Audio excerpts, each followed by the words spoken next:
philosopher, orator, apostle, legislator, warrior, conqueror of ideas, the restorer of rational beliefs, of a cult without images, the founder of 20 terrestrial empires and of one spiritual empire. That is Muhammad. That the greatest man that ever lived was Muhammad sallallahu alaihi wasallam.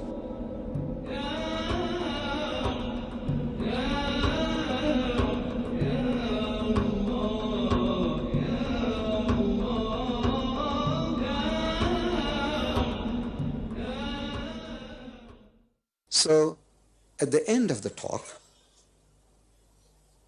after that we had dinner. After dinner we made our Isha.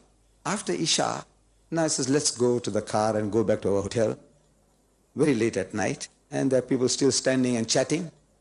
So one fellow shouts from the crowd, Mr. Deedat. I say, yes? He says, look, what is the benefit of all these munazaras? You know, you go and debate with the guy Swaggart, you go and debate with the guy Palestinian in England, and this what you're doing now, you're talking and the guy comes along and arguing and debating with you, asking you questions. What's the benefit? So now this calls for another talk, explaining what are the benefits. And man, it's almost nearing 12 o'clock at night. So I said, look, you were sitting there for 2 hours. Did you benefit at all in any way? So don't ask me questions, I'm asking you. So I said, look, these people here, all standing around, ask them. I said, bhai, did you any of you benefit at all from this meeting? Mum, glum, gunge. No response. From the Pakistanis of Sialkot, no response. Man, you sat there listening to me for 2 hours and I'm asking, did you benefit at all? No response. I'm wondering what happens with this Pakistani. Sab gunge ho gaye yahan? Sialkot mein Christian ne tumhara kya mohar maar di muh ke upar? So I said, no, look, I can't understand this. One guy is asking, what is the benefit? The other guy is asking, and nobody is responding. So one fellow says, you see, this man here, he is a big tycoon in Sialkot. He is the richest man in Sialkot. He is an industrialist. And he has a German wife. And this German wife is a missionary. Out of all Germany, they got about 6 million, 20 million women who can't get husbands. He goes and picks up a missionary woman. And he brings her to Sialkot, this industrialist. And his house is the center of all Christian missions. They come along to his house. He doesn't come for Salat anymore, but he still claims to be a Muslim. So you see, it happens. If you are in that situation, your heart, your mind, you're getting hurt. Any of you who's got Christian wives, you're getting hurt. If your son has got Christian wife, you're getting hurt. As if I'm attacking you. I'm not attacking you. I'm only telling you that, look, you are not the man to have a Christian wife. The society is not geared for that anymore. We are not men anymore.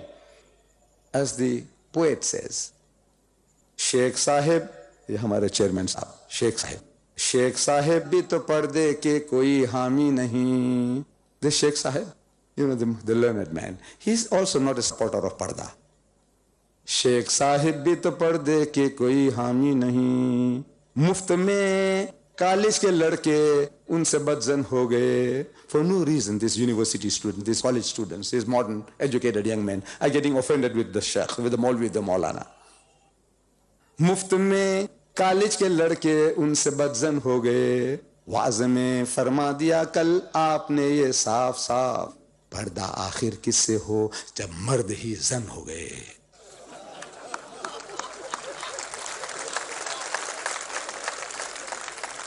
No, we are not men anymore. And there are so many things in favor of this woman.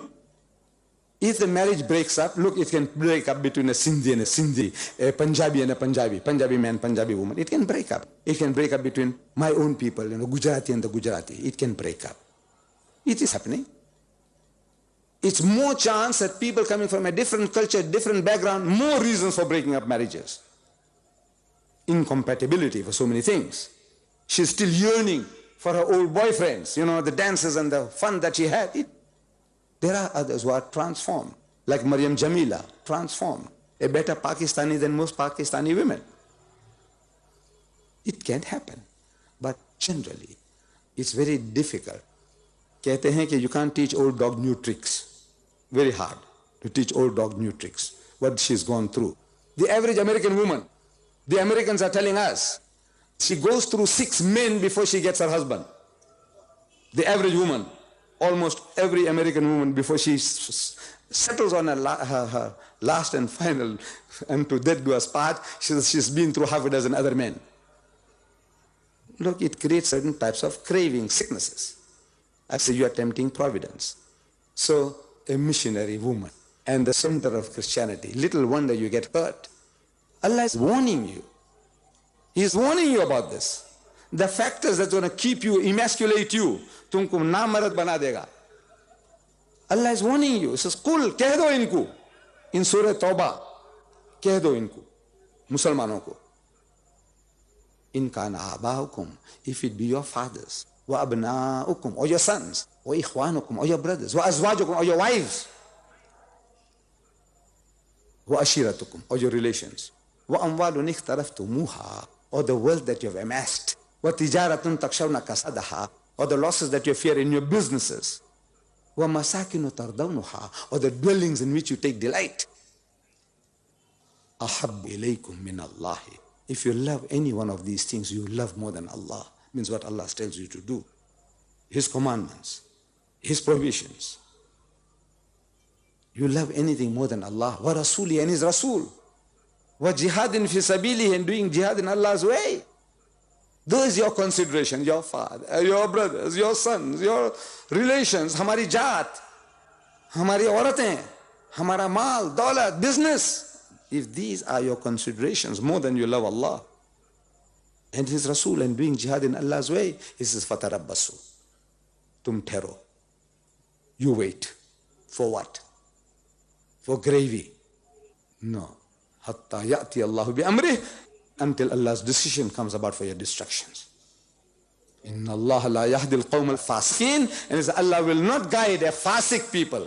You can be praying 5 times a day and you get the picture of piety, a saintly appearance with saintly garbs. But if any of these things you love more than Allah and His Rasul and doing jihad in Allah's way, Allah says you are a fasiq, you are a perverted transgressor. Now mind all the black spots that you have on your forehead and how many hajjs you made. But your dear wife, gori gori, banki chori. मैं छोटा था तो मैं वो film में देखता रहा ये तो गोरी हूरे हमें मिलते हैं. I said, brothers, don't tempt providence. However, the mission of Muhammad sallallahu alaihi wasallam, mission, the reclamation of the whole of humanity, every evil he is out to kill. One example, one verse, he destroyed 4 evils. One verse, one ayah. Bismillahir Rahmanir Rahim. Ya ayyuhallazina amanu, so you who believe. Innamal khamru, most certainly intoxicants, wal maisiru and gambling, wal ansabu and fortune telling, wal azlamu and idol worship, rizum min amali shaitan, are an abomination of Satan's handiwork. Fajtanibuhu la'allakum tuflihun. Shun such abomination that you may prosper. When this verse was revealed, wine barrels were emptied in the streets of Medina, never to be refilled. And we can boast, the Muslims, we have our drunkards, and we have our gamblers, and we have our adulterers, we have them all. We have our cutthroats, we have our rapists and our murderers, we have them. We have a fair share of them. Like any other race or religious community, we also have them. We can't say we are angels walking this earth. But there is not another community on earth which can boast that we are the biggest society of teetotalers in the world, biggest society of people who don't imbibe alcohol. We have drunkards, but the drunkard stands out. Mr. So-and-so, zara chadhata hai. Everybody knows him, everybody knows him. See, he stands out. In the other communities is the guy who doesn't drink. Who doesn't drink stands out. There's something wrong with you.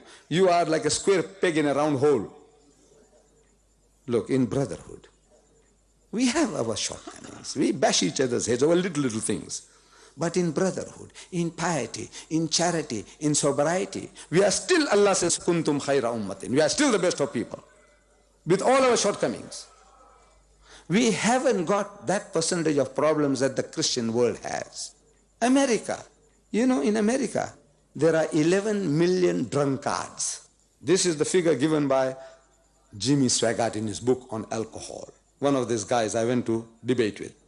He is the mightiest evangelist in Christendom today, the biggest Jalut. He appears on 2,000 TV stations of the world. His daily budget is $1 million a day.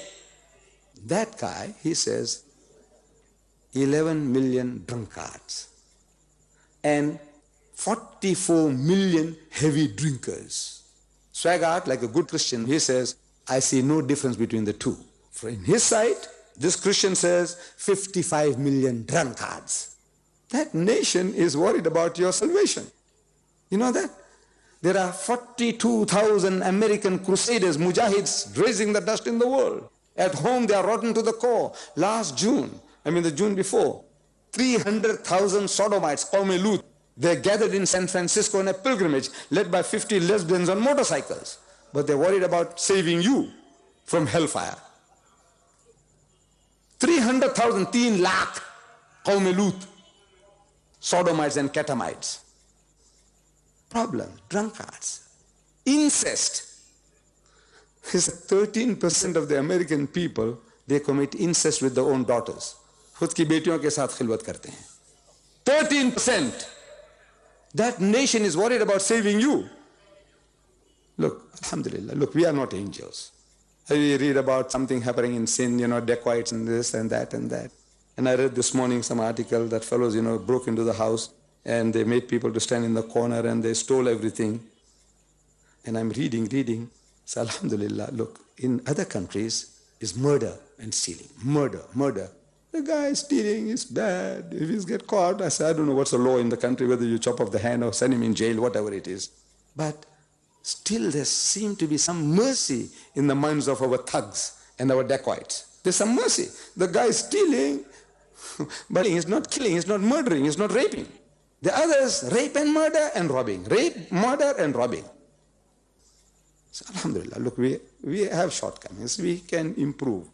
But this teaching is give us the biggest society of teetotalers in the world. A brotherhood which is second to none. With all our shortcomings, is second to none. You go anywhere in the world and you recognize a Muslim and you say Assalamu alaikum, his heart and home opens up for you. Racism, we have racism. Jat, we have. But we are the least racist of any community. We are racist. We are not angels. I'm still a Sindhi and a Punjabi and a Pathan and a Bora.